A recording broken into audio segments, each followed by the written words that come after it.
Some of you may have found that Excel only gives trendline values correct to one significant figure if one or more of these values needs to be expressed in scientific notation. This lack of precision means your model may appear inaccurate when used to predict values, when, in reality, all that is required is more significant figures in the model. This is especially evident when the real-world data you are using is a yearly time series, that is, when the independent variable is a year, like 2019. There are two ways to overcome this issue. To demonstrate, I'm going to use the following dummy data.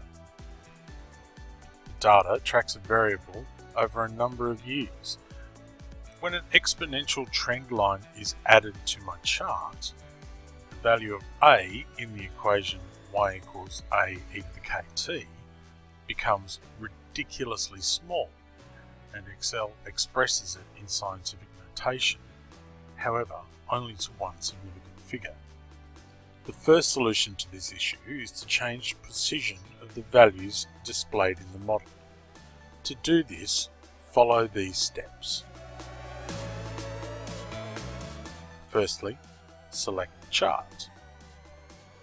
Now, select the equation of the trend line. Right-click on the equation and choose Format Trendline Label from the contextual menu that appears. On the right-hand side, change the number format from General to Scientific.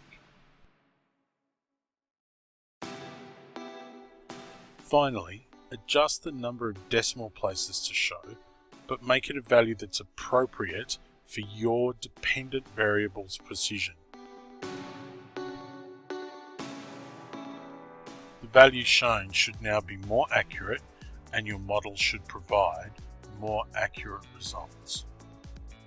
Another way to solve this is to change the values used for the independent variable. To do this, I'm going to introduce a new independent variable called years after some year. So in the case of this example, it's years after 2000. You could do years after 1995, years after 1857, whatever your starting year is.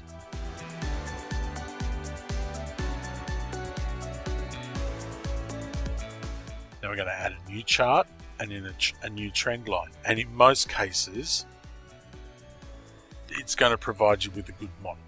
But unfortunately, it's not a guarantee. However, exploring options like this one is an excellent learning experience. If you want to use this, then you may have to go back and go through that process I went through just before to increase the precision of your new model. Hope this helped, and good luck with that project.